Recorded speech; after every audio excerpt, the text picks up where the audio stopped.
তোমার সামনে নারীকে সহজলভ্য করে দেওয়া হয়েছে। স্কুলে নারী, স্কুল কলেজের মধ্যে কো এডুকেশন, ছেলে মেয়ে একসাথে বসে পড়াশোনা করে। একটা মেয়ে এরকম নগ্ন পোশাক পরে আমার সামনে যদি বসে থাকে দিনে 5 ঘন্টা, কয়দিন আপনি জেনা থেকে দূরে থাকতে পারবেন বলেন তো? আজকে আপনি দেখা করবেন, কালকে নোট নেবেন, তারপরে দেখা সাক্ষাৎ হবে, কফি খাবেন, এক পর্যায়ে ঘুরতে যাবেন, ডেটে যাবেন, আস্তে আস্তে আস্তে আস্তে তার সাথে আপনি জেনায় লিপ্ত হয়ে যাবেন। এর জন্য কি শুধু ছেলেটা দায়ী? এর জন্য কি শুধু ছেলেটাই দায়ী? এই মেয়েটাও দায়ী, এই মেয়ের পরিবারও দায়ী, এই ছেলের পরিবারও দায়ী। আর সবচেয়ে বড় দায়ী হচ্ছে সে ব্যক্তি যে এই সিস্টেমটাকে লঞ্চ করেছে এই দেশের মধ্যে, যে এই সিস্টেমের মধ্যে পড়াশোনা করাচ্ছে, এরাই সবচেয়ে বড় দায়ী। সূরা নূরের একটা আয়াত আছে না, যে যারা মুমিনদের সমাজের মধ্যে এই অশ্লীলতা ছড়ায় তারা যেন সতর্ক হয়ে যায়, আল্লাহর পক্ষ থেকে ভয়ঙ্কর আযাব তাদের উপর আসবে। হাদিসে আসছে এমন এমন রোগ ব্যাধির উদ্ভব হবে যেটা আগে কখনো হয়নি। এই দেখেন কি হচ্ছে এখন, এমন এমন রোগ ব্যাধি আসবে অশ্লীলতার কারণে, বেহায়াপনার কারণে, যেটা আদৌ কখনো পৃথিবীতে আসে নাই।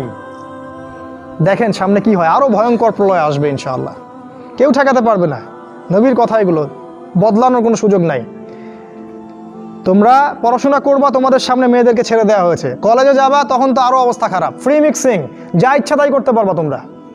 আর সামনের দিনগুলোতে দেখবা লিভ টুগেদারকে জায়েজ করে দেওয়া হবে, এটাও হবে, এটাও দেখার বাকি থাকবে না। অন্য দেশগুলোর মতো দেখবা ছেলে মেয়ে একসাথে থাকতে পারবে, বিয়ের দরকার হবে না, এটাও হবে সামনে। মেয়েকে সহজলভ্য করে দেওয়া হবে, চাইলেই তুমি জেনা করতে পারবে। এগুলো এমনি এমনি হয়নি, ওরা প্ল্যান করে এটা করেছে যাতে তোমার ভিতরের ইমানি তেজটা নষ্ট হয়ে যায়। যার ইমানের তেজ থাকবে না, ধ্বংস হয়ে যাবে সে। মেয়েদেরকে তোমার সামনে এমনভাবে উপস্থাপন করা হয়েছে ন্যাংটা করে। রাসূল সাল্লাল্লাহু আলাইহি ওয়াসাল্লাম বলেছিলেন যে শেষ জামানায় 2 শ্রেণীর মানুষ আসবে যাদেরকে আমি এখনো দেখি নাই।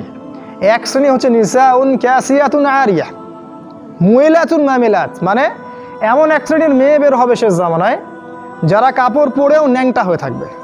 ভাষাটা ভালো করে বোঝেন, কাপড় পরেও তারা নগ্ন হয়ে থাকবে। আমার মনে হয় না এটার ব্যাখ্যা করার দরকার আছে। কাপড় পরবে কিন্তু কাপড়ের সব কিছুই, ভিতরের সব কিছু আপনি দেখতে পারবেন, বুঝতে পারবেন কোন অঙ্গ কতটুকু উঁচু নিচু, কোনটা কি। এখন এমন ড্রেস বাইরে থেকে ভিতরে সব দেখা যায়, কাঠামোকে সেটাও দেখা যায়। এমনকি এমন বোরখা বের হয়েছে এখন, যেটা পরার পরেও দেখবেন যে তার ফিজিক্যাল সমস্ত স্ট্রাকচার বোঝা যায়।